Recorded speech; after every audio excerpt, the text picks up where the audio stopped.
അപ്പോൾ എല്ലാവർക്കും ഒരിക്കൽ കൂടി ഇൻസ്പയർഡ് ടെക്നിക്കൽ PSCയിലേക്ക് സ്വാഗതം. നമ്മുടെ ഇന്നത്തെ ഈ സെക്ഷനിൽ നമ്മൾ ഡിസ്കസ് ചെയ്യാൻ പോകുന്ന ടോപ്പിക് എന്ന് പറയുന്നത് അസറ്റിലിൻ ഗ്യാസ് എന്ന് പറയുന്ന ഒരു ഏരിയയെ കുറിച്ചാണ്. അപ്പോൾ അസറ്റിലിൻ ഗ്യാസിന്റെ പ്രോപ്പർട്ടീസിനെ കുറിച്ച് അറിഞ്ഞിരിക്കണം. അതുപോലെ തന്നെ ഇതിന്റെ എങ്ങനെയാണ് ഇതിന്റെ ജനറേഷൻ, ഇത്രയും കാര്യങ്ങളാണ് നമുക്ക് പഠിക്കേണ്ടതായിട്ടുള്ളൂ. അപ്പോൾ ഫസ്റ്റ് ഓഫ് ഓൾ എന്താണ് അസറ്റിലിൻ ഗ്യാസ്? കാരണം നമ്മൾ ഇതിന്റെ കോമ്പിനേഷൻ ഒക്കെ പഠിച്ചതാണ്. കാരണം ഓക്സി അസറ്റിലിൻ ഫ്ലെയിമിനെ കുറിച്ച് പഠിച്ചു. ഇതിന്റെ ടെമ്പറേച്ചർ റേഞ്ച് ഇപ്പോൾ 3100 തൊട്ട് 3300 എന്ന് പറയുന്ന ഇന്റൻസ് ഹീറ്റ് തരുന്ന അസറ്റിലിൻ ഓക്സി അസറ്റിലിൻ ഫ്ലെയിം ആണെന്ന് പഠിച്ചു. ഇങ്ങനെയുള്ള ബേസിക് ആയിട്ടുള്ള കാര്യങ്ങളൊക്കെ നമ്മൾ പഠിച്ചിട്ടുള്ളതാണ്. അപ്പൊ ഇനി നമുക്ക് പഠിക്കേണ്ടത് ഈ അസറ്റിലിൻ ഗ്യാസ് നമ്മൾ എങ്ങനെയാണ് ഉണ്ടാക്കിയെടുക്കുന്നത്, എങ്ങനെയാണ് ഇത് ഉണ്ടാക്കി എടുക്കുന്നത്. ഓക്കെ, അസറ്റിലിൻ ഗ്യാസ് എന്ന് പറഞ്ഞാൽ എന്താണ്? ഇത് ഫ്യൂവൽ ആണ് അല്ലേ? ക്ലിയർ, ഇതൊരു ഫ്യൂവൽ ആണ്. ഏകദേശം 3100 തൊട്ട് 3300 ഡിഗ്രി വരെ നമുക്ക് ഓക്സിജൻ ഫ്ലെയിം ടെമ്പറേച്ചർ കിട്ടുന്നുണ്ട്. ഇതിൽ ഹൈ കാർബൺ കണ്ടന്റ് ഉണ്ട്. ഓക്കെ, ഏകദേശം 92.3% 92.3% ഇതിൽ എന്താണ്? കാർബൺ പെർസെൻറ്റേജ് ആണ്. C2H2 എന്നുള്ളതാണ് ഇതിന്റെ കെമിക്കൽ ഫോർമുല. അപ്പോൾ നമുക്ക് ഏകദേശം ഇപ്പൊ C2 എന്ന് പറയുമ്പോൾ കാർബൺ ആറ്റോമിക് നമ്പർ 12 ആയതുകൊണ്ട് ഇവിടെ 24 പാർട്ട്, H2 2 പാർട്ട്. നമുക്ക് ഈ രീതിയിൽ നമുക്ക് വേണമെങ്കിൽ എഴുതാം. ഓക്കെ, അപ്പൊ C2H2 ഇത് ആദ്യം നമ്മളൊന്ന് മൈൻഡിലാക്കി വെച്ചു. കാരണം ഒരുപാട് കഴിഞ്ഞ ക്ലാസ്സിൽ നമ്മൾ കാൽസ്യം കാർബൈഡിനെ കുറിച്ച് പഠിച്ചിട്ടുണ്ടായിരുന്നു. അതുപോലെ തന്നെ ഇമ്പോർട്ടന്റ് ആണ് ഇതിന്റെ കെമിക്കൽ ഫോർമുലയും. ഓക്കെ, C2H2 അതുപോലെ തന്നെ എത്ര പെർസെൻറ്റേജ്. ഓക്കെ, അപ്പൊ 92.3 ആണ്. 92.3 ആണ് കാർബൺ എങ്കിൽ ഹൈഡ്രജന്റെ പെർസെൻറ്റേജ് എത്രയായിരിക്കും?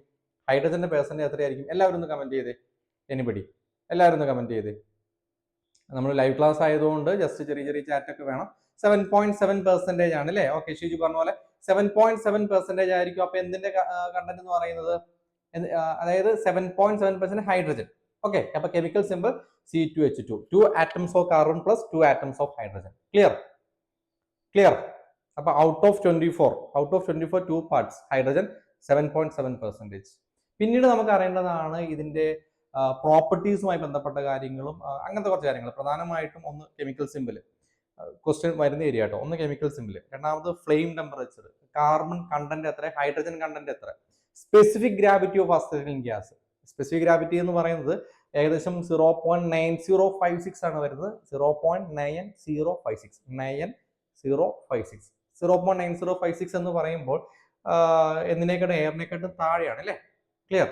ഈ സേഫ് സ്റ്റോറേജ് പ്രഷർ അറിഞ്ഞിരിക്കണം. 1 kg/cm² ആണ്. ഓക്കെ, അങ്ങനെ കുറച്ച് കാര്യങ്ങൾ നമുക്കൊന്ന് പഠിക്കാനുള്ളൂ.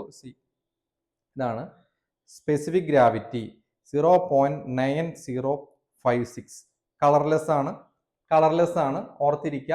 പിന്നെ അറിഞ്ഞിരിക്കേണ്ടത് പറഞ്ഞു ഇതിന്റെ കളർ മെറൂൺ കളറിലാണ് നമ്മളിത് സ്റ്റോർ ചെയ്ത് വെക്കുക. മെറൂൺ കളറിലാണ്. ഓക്കെ, ക്ലിയർ, മെറൂൺ കളറിലാണ്. പിന്നെ എന്താണ്? സേഫ് ആയിട്ട് സ്റ്റോർ ചെയ്യാവുന്ന പ്രഷർ 1 kg/cm² ആണ്. Anything else? നിങ്ങളുടെ മനസ്സിലേക്ക് വേറെ വല്ല പോയിന്റുകളും വരുന്നുണ്ടോ? ഓക്കെ, പിന്നെ നമുക്ക് അറിഞ്ഞിരിക്കേണ്ടത് ഇതിനെ ഡിസോൾവ് ചെയ്തിട്ടാണ് നമ്മൾ സ്റ്റോർ ചെയ്യുക. ഓക്കെ, അസറ്റോൺ എന്ന് പറഞ്ഞിട്ടാണ് നമ്മൾ സ്റ്റോർ ചെയ്യുക. അപ്പൊ അസറ്റോണിന്റെ ഡിസോൾവിങ് കപ്പാസിറ്റി എന്ന് പറയുന്നത് 25 വോളിയൂംസ് ആണ്. അത് NTP-ലാണ് കേട്ടോ, നോർമൽ ടെമ്പറേച്ചർ ആൻഡ് പ്രഷറിലാണ് 25 വോളിയൂംസ് പറയുന്നത്. പിന്നെ നമുക്ക് ഈ ഭാഗത്ത് നിന്ന് വരുന്ന വേറൊരു ക്വസ്റ്റ്യൻ ആണ്. നമ്മൾ ഇതിന്റെ പ്രഷർ കൂട്ടിയെന്ന് വിചാരിക്കുക. ഇതിന്റെ പ്രഷർ കൂട്ടി കഴിഞ്ഞാൽ നമുക്ക് അസറ്റോണിന്റെ ഡിസോൾവിങ് കപ്പാസിറ്റിയും കൂടും. അപ്പൊ ജസ്റ്റ് 15 × 25, കാരണം 1 ATM, അതായത് 1 ATM-ലാണ് 1 ATM-ൽ 25 നമുക്ക് സ്റ്റോർ ചെയ്യാൻ പറ്റും. 25 വോളിയം നമുക്ക് സ്റ്റോർ ചെയ്യാൻ പറ്റും എന്ന് പറയുന്നു. അങ്ങനെയാണെങ്കിൽ 15 ഇത് നേരെ ഈ 1 ATM എന്ന് പറയുന്നത് 15ലേക്ക് കൂട്ടിക്കഴിഞ്ഞാൽ ഇത് എത്രയാവും? 25 × 15 ചെയ്താൽ മതി. എത്രയായിരിക്കും? 25 × 15 ചെയ്താൽ എത്രയായിരിക്കും ആൻസർ കിട്ടുക? പറഞ്ഞേ, എല്ലാവരും ഒന്ന് പറഞ്ഞേ. ഷംന, വിഷ്ണുലാൽ, ഋതുരാജ്, റുമൈസ, രാകേഷ്, എന്ത് വരും? 375 അല്ലേ? 375 വരും. ഒരു കാരണവശാലും നിങ്ങൾ അത് തെറ്റിക്കരുത്. കാരണം അത് അത്രയേ ഉള്ളൂ, വേറെ വലിയ കാൽക്കുലേഷൻ ഒന്നുമില്ല. 25 × 15 375 നമുക്ക് ഇവിടെ സ്റ്റോർ ചെയ്യാൻ പറ്റും. അപ്പൊ നമുക്ക് പ്രഷർ ഇൻക്രീസ് ചെയ്ത് കഴിഞ്ഞാൽ നമുക്ക് ഡിസോൾവ് ചെയ്യാവുന്നത് കൂട്ടാൻ പറ്റും. അത്രയേ ഉള്ളൂ. ക്ലിയർ. ഓക്കെ, പിന്നീട് നമുക്ക് പ്രോപ്പർട്ടീസിൽ നിന്ന് വരാൻ സാധ്യതയുള്ള ഏരിയ എന്ന് പറയുന്നത് ഇതിന്റെ ഓർഡർ എങ്ങനെയാണ്, ഇതിന്റെ ഒരു സ്മെൽ. എനിബഡി നിങ്ങൾക്ക് പറയാം, എന്നിട്ട് ഞാനും പറയാം. ഗാർലിക് ലൈക്ക് അല്ലേ? അതായത് ഒരു ഗാർലിക് സ്മെല്ലായിരിക്കും ഇതിനുണ്ടാവുക. ഗാർലിക് സ്മെൽ, അതും കൂടെ ഒന്ന് ഓർത്തിരുന്നു കേട്ടോ. എന്തായാലും ഇവിടെ നിന്നൊരു ക്വസ്റ്റ്യൻ നമുക്ക് പ്രതീക്ഷിക്കാം. ബേസിക് ആയിട്ടുള്ള ക്വസ്റ്റ്യനേ വരുള്ളൂ. Garlic okay, garlic. ക്ലിയർ ആണല്ലോ. അപ്പോൾ അസറ്റിലിൻ ഗ്യാസ് എന്ന് പറയുന്ന സമയത്ത് C2H2 നമ്മൾ സ്റ്റാർട്ട് ചെയ്തു. 3100 to 3300 ഡിഗ്രി സെൽഷ്യസ് ആണ് ഓക്സിയാസിൻ ഫ്ലെയിമിന്റെ ടെമ്പറേച്ചർ. C2H2 എന്ന് പറയുമ്പോൾ 92.3% കാർബണും 7.7% ഹൈഡ്രജനും ആയിരിക്കും ഉണ്ടാവുക. പിന്നീട് ഇത് കളർലെസ് ആണ്, ലൈറ്റർ ദാൻ എയർ ആണ്, സ്പെസിഫിക് ഗ്രാവിറ്റി 9056 ആണ്, ഹൈലി ഇൻഫ്ലമബിൾ ആണ്, slightly soluble and water and alcohol എന്നുകൂടെ ജസ്റ്റ് ഒന്ന് ഓർത്തിരിക്കുക. പിന്നെ ഇതിന്റെ സ്മെൽ എന്ന് പറയുന്നത് ലൈക്ക് ഗാർലിക്, ഒരു പഞ്ചന്റ് സ്മെല്ല് എന്നാ പറയാ. അപ്പോൾ ലൈക്ക് ഒരു ഗാർലിക് ടൈപ്പ് സ്മെല്ലായിരിക്കും ഉണ്ടാവുക. അപ്പോൾ അത് ഉള്ളതുകൊണ്ട് അതിനൊരു ഉപകാരം എന്ന് പറഞ്ഞു കഴിഞ്ഞാൽ we can easily detect the acetylene gas അല്ലേ. കാരണം ഇങ്ങനത്തെ ഒരു കളർ ഉള്ളതുകൊണ്ട് നമുക്കത് വളരെ സിമ്പിൾ ആയിട്ട് തന്നെ നമുക്ക് ഡിറ്റക്ട് ചെയ്യാൻ പറ്റും. അതുപോലെ തന്നെ ലിക്വിഡ് അസറ്റോൺ ആയിട്ടാണ് എന്ത് ചെയ്യുന്നത്, ഇത് ഡിസോൾവ് ചെയ്യുന്നത്. പിന്നെ നമുക്ക് ഇതിന്റെ സേഫ്റ്റി ആസ്പെക്ട്സ് നോക്കുന്ന സമയത്ത് അറിഞ്ഞിരിക്കേണ്ട കാര്യം എന്ന് പറയുന്നത്, ഒരു സ്റ്റേബിൾ പ്രഷർ, ഒരു സേഫ് സ്റ്റോറേജ് പ്രഷർ ഞാൻ ഓൾറെഡി പറഞ്ഞ 1 kg/cm² ആണ്. ഓക്കെ, അപ്പോൾ ഹൈ പ്രഷറിൽ ഇത് അൺസ്റ്റേബിൾ ആണ്, അതൊരു എക്സ്പ്ലോഷൻ നാച്ചർ ഉണ്ടാക്കും, അത് ഓർത്തിരിക്കുക. പിന്നീട് നമുക്ക് കോപ്പർ പൈപ്പ് ലൈനിൽ ഇത് യൂസ് ചെയ്യാൻ പാടില്ല. കാരണം കോപ്പർ പൈപ്പ് ലൈൻ യൂസ് ചെയ്ത് കഴിഞ്ഞാൽ ഈ കോപ്പർ അസറ്റിലൈഡ് എന്ന് പറയുന്ന ഒരു സംഭവം ഉണ്ടാവും. ഓക്കെ, അതായത് കോപ്പർ പൈപ്പ് ലൈനിൽ ഇത് നമ്മൾ യൂസ് ചെയ്ത് കഴിഞ്ഞാൽ കോപ്പർ അസറ്റിലൈഡ് എന്ന് പറയുന്ന ഒരു സംഭവം ഉണ്ടാവും. കോപ്പർ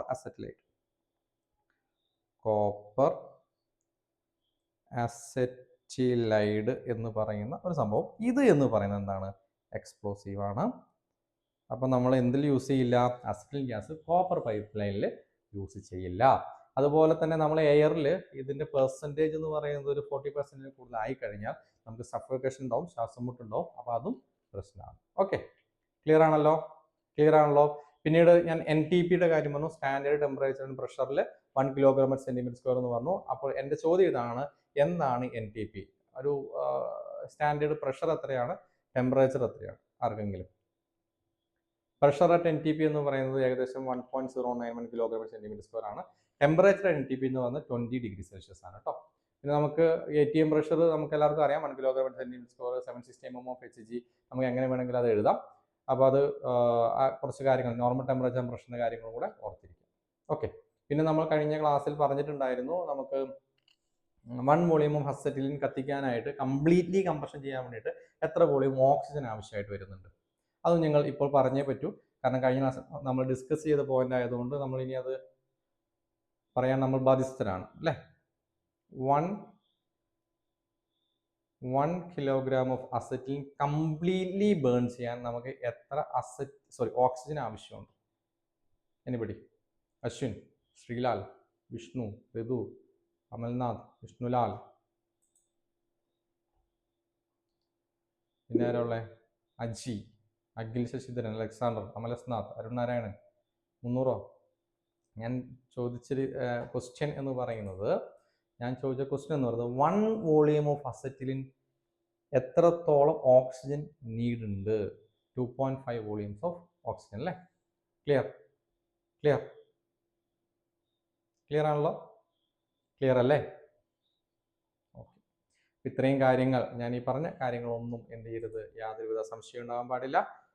ഇത്രയും കാര്യങ്ങൾ പറഞ്ഞ ഒന്ന്, chemical symbol C2H2, flame temperature, കാർബണിന്റെ കണ്ടന്റ് എത്ര, ഹൈഡ്രജന്റെ കണ്ടന്റ് എത്ര, specific gravity 9056, safe storage pressure എത്ര, ഡിസോൾവിംഗ് മീഡിയം ലിക്വിഡ് അസറ്റോൺ ആണ്, അസറ്റോൺ ഡിസോൾവിംഗ് കപ്പാസിറ്റി എന്ന് പറയുന്നത് 25 വോളിയം ആണ്, 15 kg/L 75 വോളിയം ആണ്, ഓർഡർ എന്ന് പറയുന്നത് ഗാർലിക് ലൈക്ക് ആണ്, oxygen needed for combustion 2.5 volumes ആണ്, റിയാക്ഷൻ വിത്ത് കോപ്പർ എന്ന് പറയുന്നത് കോപ്പർ അസറ്റിലേറ്റ് ഉണ്ടാവും, ദാറ്റ് ഈസ് എക്സ്പ്ലോസീവ്. ഓക്കെ ആണോ?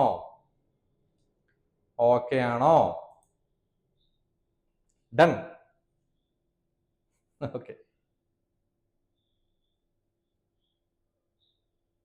ഓക്കെ, ഇത് ബേസിക്സാ. ഇനി നമുക്ക് അറിയേണ്ടത്, ഇതിൽ കാർബൺ ഉണ്ട്, ഹൈഡ്രജൻ ഉണ്ട്. നമ്മൾ എന്തിൽ നിന്ന് ഉണ്ടാക്കുന്നത്? കാൽസ്യം കാർബൈഡിലേക്ക് വെള്ളം ചേർത്തിട്ടാണ് ഈ സംഭവം ഉണ്ടാക്കുന്നത്. ഓൾറെഡി നമ്മൾ കഴിഞ്ഞ ക്ലാസ്സിൽ പറഞ്ഞ കാര്യമാണ്. ഇനി നമുക്ക് ഇതിനെ എന്ത് ചെയ്യണം? ജനറേറ്റ് ചെയ്യണം. എന്താണ് ജനറേറ്റർ? ജനറേഷൻ എന്താ ജനറേഷൻ എന്നാണ് ഉദ്ദേശിക്കുന്നത്? ജനറേഷൻ കാരണം നമുക്കൊരു കൺട്രോളിൽ ആയിട്ട് നമുക്ക്, അതായത് നമ്മൾ വെറുതെ കുറെ കാൽസ്യം കാർബൈഡിലേക്ക് നമ്മൾ കുറെ വെള്ളം കോഴി ഒഴിച്ച് കുറെ അസിഡിക് ഗ്യാസ് ഉണ്ടാക്കുന്നതിന് നമുക്ക് ജനറേറ്റർ എന്ന് പറയാൻ പറ്റില്ല. കാരണം നമുക്ക് എന്തായിരിക്കണം, ഇത് കൺട്രോൾഡ് ആയിരിക്കണം അല്ലെ. നമുക്ക് ഒരു ആവശ്യത്തിന് ഈ സംഭവം കിട്ടണം, എങ്കിൽ മാത്രമാണ് ഒരു ഗ്യാസ് ജനറേഷൻ ആയിട്ട് നമുക്ക് അതിനെ പറയാൻ പറ്റുള്ളൂ. അപ്പോൾ നമുക്കറിയാം C2H2 എന്ന് പറയുന്നതാണ്. അപ്പോൾ മെയിൻ കോമ്പോസിഷൻ കാർബണും ഹൈഡ്രജനും ആണ്. അപ്പോൾ ഇതിന്റെ പ്രിൻസിപ്പിൾ ഓഫ് ജനറേഷൻ എന്ന് പറയുന്നത് CaC2 നമ്മുടെ H2 തമ്മിലുള്ള റിയാക്ഷനുമാണ്. ഓക്കെ, പിന്നെ നമുക്ക് ഓട്ടോമാറ്റിക്കലി ഇതിൽ ഇപ്പൊ ഞാൻ സിമ്പിൾ ആയിട്ട് പറയുകയാണെങ്കിൽ ഒരു ബേസിക് പ്രിൻസിപ്പിൾ എന്ന് പറയുന്നത് കാർബൺ CaC2 കാർബൺ ഉണ്ട്, അത് ഹൈഡ്രജനുമായിട്ട് വാട്ടറിൽ എന്നിട്ട് H2 ഉണ്ട്, ഹൈഡ്രജനുമായിട്ട് ആക്ട് ചെയ്യും. അപ്പോൾ C2H2 ഉണ്ടാവും. ക്ലിയർ? അതായത് carbon in CaC2 combine with hydrogen in water, അങ്ങനെ നമുക്ക് C2H2 നമുക്ക് ഫോം ചെയ്യാൻ പറ്റും. അതിൽ പ്രത്യേകിച്ച് പ്രശ്നമൊന്നുമില്ലല്ലോ. ഓക്കെ, അപ്പൊ CaC2 കാർബൺ അല്ലാണ്ട് വേറൊരാളും കൂടെ ഉണ്ട്, കാൽസ്യം ഉണ്ട്. ആ കാൽസ്യം നമ്മുടെ ഓക്സിജനും ഹൈഡ്രജനുമായിട്ട് റിയാക്ട് ചെയ്യും. അപ്പൊ നമുക്ക് CaOH2 ഉണ്ടാവും. അതിന് നമുക്ക് എന്തെന്ന് പറയാം? സ്ലേക്ഡ് ലൈം എന്ന് പറയാം. അപ്പൊ ഇതിന്റെ ബൈ പ്രൊഡക്റ്റ് എന്ന് പറഞ്ഞാൽ എന്തായിരിക്കും? ക്വസ്റ്റ്യൻ കയറി വരൂ കേട്ടോ. കാൽസ്യം ഹൈഡ്രോക്സൈഡ് ഉണ്ടാവും അല്ലേ? Main by product slaked lime അല്ലെങ്കിൽ calcium hydroxide. Is it clear ആണോ?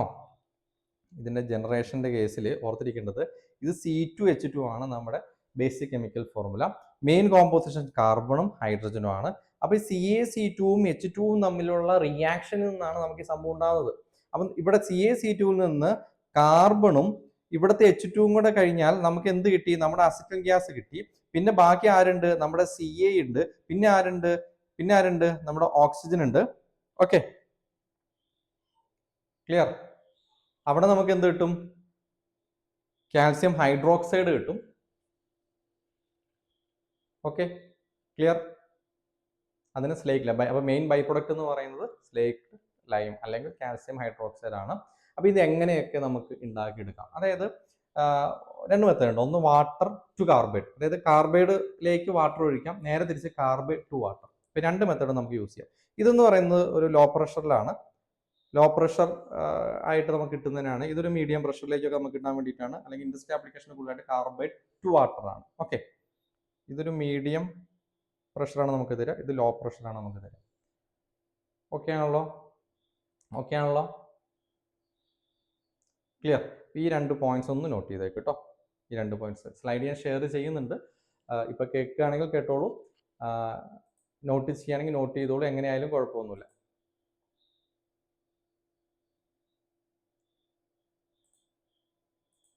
ഓക്കെ, സ്ലൈഡ് വിസിബിലിറ്റി ജസ്റ്റ് പോയായിരുന്നു. അപ്പോൾ ഓക്കെ അല്ലേ? ഇപ്പോൾ ഓക്കെ, നോട്ടഡ് അല്ലേ? ബേസിക് ആയിട്ടുള്ള ഒരു പ്രിൻസിപ്പിൾ എന്താണ് നമ്മൾ ആദ്യം മനസ്സിലാക്കുക? Basic principle, basic things. Okay, clear? Okay, അപ്പം calcium carbide plus water, acetyl gas plus slake lime ആണ് കിട്ടുക. സ്ലേക്ക് ലൈം നമുക്ക് കാൽസ്യം ഹൈഡ്രോക്സൈഡ് എന്ന് പറയാം. CaOH2 ഏത് രീതിയിൽ വേണമെങ്കിലും നമുക്ക് ക്വസ്റ്റ്യൻ ആയിട്ട് കയറി വരാം, ഓർത്തിരിക്കാം. ഓക്കെ, ഇനി നമുക്ക് ഞാൻ പറഞ്ഞു, അതായത് വാട്ടർ ടു കാർബൈഡ് എന്ന് പറഞ്ഞാൽ water is added to calcium carbide, carbide to water എന്ന് പറഞ്ഞാൽ calcium carbide is added to water. ആ രണ്ട് പോയിന്റും കൂടെ അവിടെ ഓർത്തിരിക്കുക. അപ്പോൾ നമുക്ക് ഇതെങ്ങനെയാണ് വർക്ക് ചെയ്യുക കുറച്ച് ഡീറ്റെയിൽ ആയിട്ട് നമുക്ക് പഠിക്കേണ്ടതുണ്ട്. ജസ്റ്റ് ഇതിന്റെ പ്രൊസീജിയർ ജസ്റ്റ് ഒന്ന് വായിച്ച് തന്നെ പോയി കഴിഞ്ഞാൽ നമുക്ക് അതിന്റെ ഇത് കിട്ടും. അപ്പോൾ ഞാൻ മാക്സിമം സിംപ്ലിഫൈ ചെയ്ത് പറയാം. Okay, clear? നമുക്ക് നോക്കാം.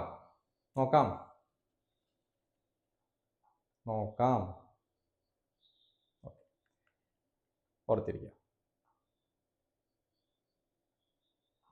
അപ്പോൾ നമുക്കിനി ജനറേറ്ററിലേക്ക് പോകാം കേട്ടോ.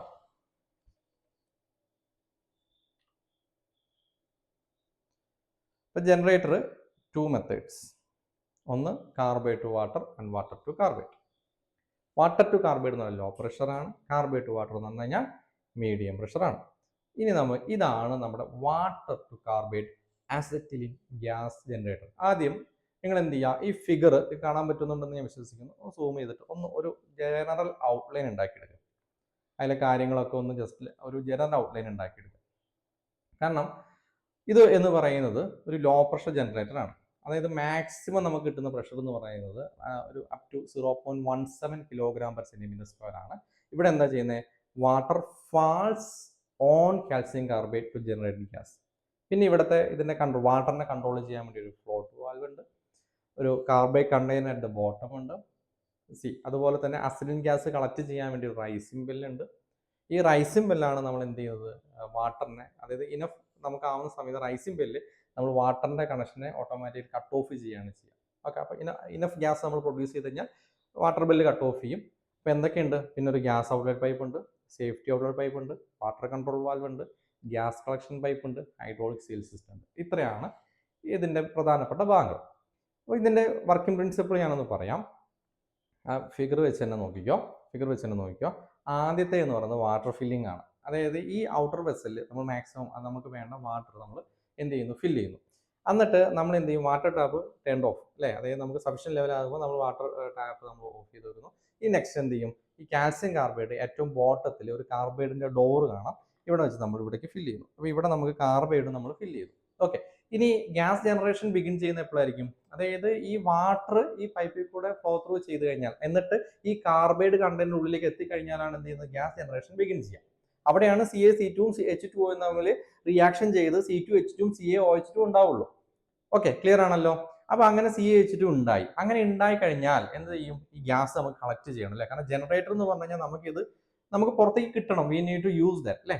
അതായത് നമുക്ക് നമ്മുടെ ബ്ലോ പൈപ്പിലേക്ക് ഇതിനെ കൊണ്ടുപോകാൻ പറ്റണം. അപ്പൊ gas collection and bell action എന്ന് പറയുന്നതിനാണ് നമ്മൾ റൈസിംഗ് ഗ്യാസ് ബെൽ ഉള്ളത്. ഓക്കെ, ക്ലിയർ ആണല്ലോ. അപ്പൊ ഈ ഗ്യാസ് മൂവ് ചെയ്ത് നമ്മുടെ ആ വാട്ടർ സീലിൽ കൂടെ പോയി ബബിൾ ചേമ്പർ എന്ന് പറയും, അതിൽ കൂടെ കയറി റൈസിംഗ് ഗ്യാസ് ബെല്ല് എത്തി. അപ്പൊ നമുക്ക് ഈ ബെല്ല് എന്ത് ചെയ്യുന്നു, പ്രഷർ കൂടുന്നതിനനുസരിച്ച് ലിഫ്റ്റ് ചെയ്യും. അപ്പൊ കാരണം നമുക്ക് ആക്ച്വൽ വർക്കിംഗ് ഇതിൽ നമുക്ക് കിട്ടില്ല ഫിഗറിൽ നിന്ന്. അപ്പോൾ ഓർത്തിരിക്കുക, ഈ പ്രഷർ ബിൽഡപ്പ് ചെയ്യുമ്പോൾ ഈ ബെല്ല് ലിഫ്റ്റ് ചെയ്തിട്ട് ഈ വാട്ടറിന്റെ വാൽവ് അങ്ങ് ക്ലോസ് ചെയ്യും. ഇത് ലിഫ്റ്റ് ചെയ്യുമ്പോൾ വാട്ടറിന്റെ വാൽവ് ക്ലോസ് ചെയ്യും. വാട്ടറിന്റെ വാൽവ് ക്ലോസ് ചെയ്യുന്ന സമയം ഈ നമ്മുടെ താഴെ ഇതിലേക്ക് പോകുന്നില്ലേ, നമ്മുടെ CaC2ലേക്ക് വെള്ളം പോകുന്ന ആ വാൽവ് അവിടെ ക്ലോസ് ചെയ്യും. അങ്ങനെ വാട്ടറിന്റെ ഫ്ലോ അങ്ങ് നിൽക്കും. അപ്പോൾ ഓവർ റിയാക്ഷൻ നമുക്ക് പ്രിവെന്റ് ചെയ്യാൻ പറ്റും. കുറച്ചു നേരം കഴിയുമ്പോൾ എന്ത് സംഭവിക്കും, അപ്പോൾ ഇത് നമ്മൾ പുറത്തേക്ക് എടുക്കാമെന്ന് വിചാരിക്കാം. ഇത് ഔട്ട്ലെറ്റ് പൈപ്പ് വെച്ച് പുറത്തേക്ക് എടുക്കുമ്പോൾ ഓട്ടോമാറ്റിക്കലി ഇവിടുത്തെ പ്രഷർ വീണ്ടും കുറയും. പ്രഷർ കുറഞ്ഞു കഴിഞ്ഞാൽ അഗെയിൻ ഈ വാൽവ് ഓപ്പൺ ആവും. വീണ്ടും ഇതിലേക്ക് വെള്ളം വീണ്ടും എത്തും. അപ്പോൾ അതെങ്ങനെ ആ റീഫിൽ സൈക്കിൾ ഇങ്ങനെ പോയിക്കൊണ്ടേയിരിക്കും. പിന്നെ നമ്മൾ ഈ ഗ്യാസ് നേരെ പോകുന്ന പ്യൂരിഫയറിലേക്കാണ്, എന്നിട്ട് മാത്രമേ നമുക്ക് വെള്ളം ടോർച്ചിലേക്ക് കൊടുക്കാൻ പറ്റുള്ളൂ. അപ്പോൾ എപ്പോഴും ഈ ബെല്ല് എന്ന് പറയുന്നത് എന്തിനു വേണ്ടിയിട്ടായിരിക്കും, ഒരു സ്റ്റഡി പ്രഷർ മെയിൻറ്റെയിൻ ചെയ്യാൻ വേണ്ടിയിട്ടായിരിക്കും. ക്ലിയർ. അപ്പോൾ ഒന്ന് ഓർത്തിരിക്കെ, when gas is used bell drops again, opens valve, new gas is generated. അപ്പോൾ ഈ സൈക്കിൾ ഇങ്ങനെ കണ്ടിന്യൂ ചെയ്തുകൊണ്ടേയിരിക്കും ഓൾ കാർബൈഡ് റിയാക്ട് ആവുന്നത് വരെ. Okay, clear. പിന്നെ നമുക്കിത് ഓട്ടോമാറ്റിക്കും സെമി ഓട്ടോമാറ്റിക്കും ഒക്കെ ഉണ്ട്. ഇത് ഇപ്പം ഞാൻ പറഞ്ഞത് ബെൽ മൂവ്മെന്റ് എന്ന് പറയുന്നത് ഒരു ഓട്ടോമാറ്റിക് കൺസെപ്റ്റ് ആണ്. അല്ലാണ്ട് നമുക്ക് വാൽവ് തുറന്നിട്ട് ഇത് ചെയ്യാം. Self regulated by bell movement ആണ് ഇപ്പം ഞാൻ പറഞ്ഞത്, അതല്ലാതെ ചെയ്യാം. ഓക്കെ, ക്ലിയർ ആണല്ലോ. അപ്പോൾ ഓർത്തിരിക്കുക, ഇതിന്റെ പാർട്ട് നെയിം എന്ന് പറയുന്നത് ഒന്ന് ഫ്ലോട്ട് വാൽവ് ഉണ്ട്. ഫ്ലോട്ട് വാൽവിന്റെ ഫംഗ്ഷൻ എന്ന് പറയുന്നത് കാർബൈഡ് ചേമ്പറിലേക്കുള്ള വാട്ടറിന്റെ ഫ്ലോ കൺട്രോൾ ചെയ്യുക. കാർബൈഡ് കണ്ടെയ്നർ എന്ന് പറയുന്നത് കാൽസ്യം കാർബൈഡ് ഫ്ലോ റിയാക്ഷന് വേണ്ടിയിട്ട് കാൽസ്യം കാർബണിനെ ഹോൾഡ് ചെയ്യുക. റൈസിംഗ് ബെൽ എന്ന് പറയുന്നത് ഗ്യാസിനെ കളക്ട് ചെയ്യുക, പ്രഷർ റെഗുലേറ്റ് ചെയ്യുക. ഇത് ഫുൾ ആവുന്ന സമയത്ത് വാട്ടറിന്റെ ഫ്ലോ സ്റ്റോപ്പ് ചെയ്യുക. Okay, clear. ഇനി ഇതിന്റെ മുകളിൽ ഒരു ക്രോസ് ബാർ ഉണ്ട്. ആ ക്രോസ് ബാർ എന്ന് പറയുന്നത് ഫ്ലോട്ട് വാൽവ് ആണ്. അത് ബെല്ലിന്റെ മൂവ്മെന്റ് അനുസരിച്ച് ഇതിനെ കൺട്രോൾ ചെയ്യുക. ഇനി ഗ്യാസ് കളക്ഷൻ പൈപ്പ് ഉണ്ട്. അത് ഓക്കെ, അതായത് റൈസിംഗ് ബെല്ലിലേക്ക് ഗ്യാസിന് എത്തിക്കാൻ വേണ്ടിയിട്ട് യൂസ് ചെയ്യുന്നു. ഔട്ട്ലെറ്റ് പൈപ്പ് എന്ന് പറയുന്നത് ഇതിനെ പുറത്തേക്ക് പ്യൂരിഫയറിലേക്ക് എത്തിക്കുക എന്നുള്ളതാണ്. പിന്നെ കുറെ സേഫ്റ്റി ആസ്പെക്ട്സ് ഒക്കെ ഉണ്ട്. പിന്നെ എമർജൻസി ഒക്കെ സേഫ്റ്റി ഔട്ട്ലെറ്റ് കാര്യങ്ങളൊക്കെ വരുന്നുണ്ട്. ഓക്കെ, അപ്പോൾ ഓർത്തിരിക്കുക, ഈ മെത്തേഡ് എന്ന് പറയുന്നത് water falls into carbide low pressure generator ആണ്. പ്രധാനപ്പെട്ട കൺട്രോൾ എന്ന് പറയുന്നത് ഫ്ലോട്ട് വാൽവ് പ്ലസ് റൈസിംഗ് ബെല്ലാണ്. Okay, clear. ഇവിടെ സെൽഫ് റെഗുലേറ്റ് ചെയ്യുന്നത് ആ റൈസിംഗ് ബെല്ലിന്റെ അപ്പ് ആൻഡ് ഡൗണിനെ ബേസ് ചെയ്തിട്ടാണ്. അപ്പം അതിനനുസരിച്ച് നമ്മുടെ ആ വാട്ടറിന്റെ വാൽവിനെ കൺട്രോൾ ചെയ്യുന്നു എന്ന് മാത്രമേ ഉള്ളൂ. മാനുവലും അതുപോലെ തന്നെ നോൺ ഓട്ടോമാറ്റിക് ടൈപ്സ് ഒക്കെ എന്തുണ്ട് എക്സിസ്റ്റ് ചെയ്യുന്നുണ്ട്. അതുപോലെ തന്നെ നമുക്ക് ഹാൻഡ് വാൽവ് വെച്ചിട്ട് നമുക്ക് ഈ വാട്ടറിൻ്റെ സപ്ലൈ കൺട്രോൾ ചെയ്യാം. Okay, clear? ക്ലിയർ ആണോ? ക്ലിയർ ആണോ? ഞാൻ ഈ പറഞ്ഞ കാര്യങ്ങൾ ക്ലിയർ ആണോ? കാരണം അത് വർക്കിംഗ് പ്രിൻസിപ്പിൾ ആണ്, അത്ര വലിയ സംഭവമൊന്നുമില്ല. ഇവിടുന്ന് ക്വസ്റ്റ്യൻ ചോദിക്കാൻ 1-2 കാര്യങ്ങളേ ഉണ്ടാവുള്ളൂ.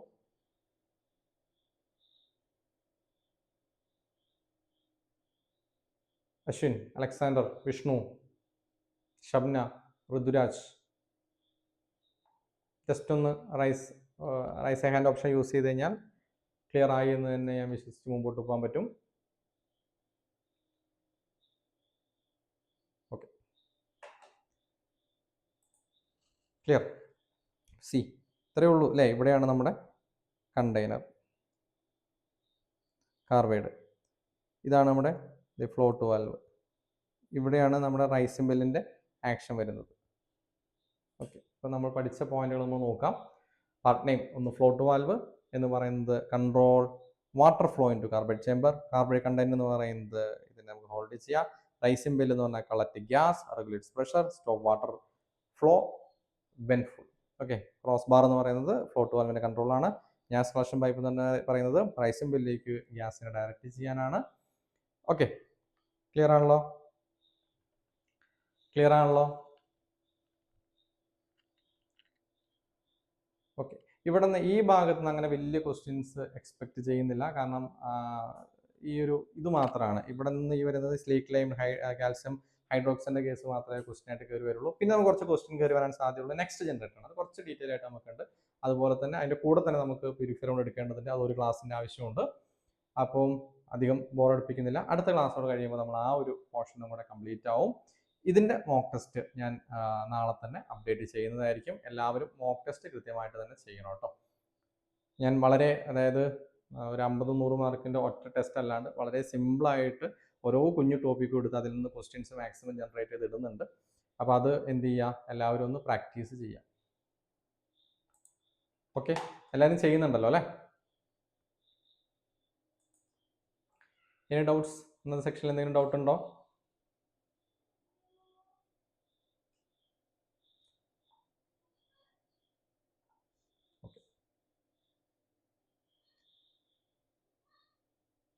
ഓക്കെ ആണല്ലോ?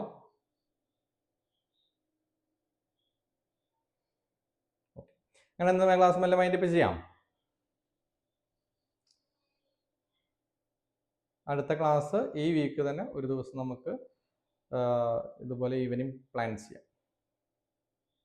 അതല്ലാന്നുണ്ടെങ്കിൽ ഞാനത് റെക്കോർഡഡ് ആയിട്ട് ചെറിയ സെക്ഷൻ ഉണ്ട്, ആ ഒരു ഇതിൻ്റെ തന്നെ നേരെ ഓപ്പോസിറ്റ് ഫംഗ്ഷനാണ്. നമ്മുടെ പ്രിൻസിപ്പിൾസിലൊന്നും മാറ്റമില്ല, അതിൽ കുറച്ചൊരു സ്റ്റാൻഡേർഡ് സൈസ് നമ്മൾ കഴിഞ്ഞ ക്ലാസ്സിൽ CA, അതായത് കാൽസ്യം കാർബൈഡിന്റെ സ്റ്റാൻഡേർഡ് സൈസുള്ള പഠിച്ചു, അതിൽ 14 NDT. അതാണ് നമ്മൾ എന്ത് ചെയ്യുന്നത് നോർമലി നേരെ തിരിച്ചുള്ളത്, അതായത് കാർബൈഡ് ടു വാട്ടറിൽ നമ്മൾ ആ ഒരു സൈസാണ് നമ്മൾ യൂസ് ചെയ്യുക. അങ്ങനെ കുറച്ച് വാല്യൂസും കൂടെ അവിടെ പഠിക്കാനുണ്ടെന്നുള്ളൂ. പിന്നെ ഇവിടുത്തെ വാല്യൂ എന്ന് പറയുന്നത് ഞാൻ പറഞ്ഞിട്ടുണ്ടായിരുന്നു, ഇവിടുത്തെ ലോ പ്രഷറിലെ റേഞ്ച് എത്രയാ ഒന്ന് പറഞ്ഞേ, റേഞ്ച് എത്രയായിരുന്നു എന്ന് ഓർമ്മയുണ്ടെങ്കിൽ പറഞ്ഞേ. ലോ പ്രഷറിലെ അസറ്റിലിൻ ഗ്യാസ് പ്രഷർ, ജനറേറ്ററിലെ അസറ്റിലിൻ ഗ്യാസ് പ്രഷർ എത്രയായിരുന്നു? അപ് ടു അശ്വിൻ, വിഷ്ണുലാൽ, ഷബ്ന, സുമൈസ 0.17 അല്ലേ? എനിക്കൊന്ന് പഴയ ഏതോ ഒരു ടെക്സ്റ്റ് ബുക്കിൽ അത് 0.017 ഉണ്ട്, അത് തെറ്റാണ്. 0.17 is right. Okay okay okay, അപ്പോൾ ഞാൻ ഇന്നത്തെ ക്ലാസ് മെല്ലെ വൈൻഡപ്പ് ചെയ്യാണ്. അപ്പോൾ അടുത്ത ക്ലാസ്സിൽ അതിനിടയ്ക്ക് വേറൊരു എക്സാം ഉണ്ടോ? വെൽഡറിൻ്റെ ഏതൊരു എക്സാം 2-3 മാസത്തിനിടയ്ക്ക് ഉണ്ടോ? ഏതോ ഒരു എക്സാം വിളിച്ചിട്ടുണ്ട് തോന്നുന്നു, ഏതൊരു കൺഫർമേഷൻ, വാട്ടർ ട്രാൻസ്പോർട്ട് വിളിച്ചിട്ടുണ്ടല്ലേ? ഓക്കെ, എല്ലാവരും ആ റെക്കോർഡ് സെക്ഷൻ ഒന്ന് കണ്ടിട്ട് പോയിട്ട് എഴുതിയാൽ മതി കേട്ടോ. റെക്കോർഡ് സെക്ഷൻസ് ആ സമയം കൊണ്ട് മാക്സിമം സ്പീഡപ്പ് ആയിട്ടൊന്ന് കണ്ടു തീർക്ക്, എന്നിട്ട് ധൈര്യമായി പോയി അറ്റൻഡ് ചെയ്തോളൂ. ഒരു എക്സാമും വിടണ്ട കേട്ടോ. ഓക്കെ വിഷ്ണു, ഓക്കെ, ഞാൻ എന്നാൽ വൈൻഡപ്പ് ചെയ്യട്ടെ? വേറെ ഒന്നുമില്ലല്ലോ. Good night, take care, see U.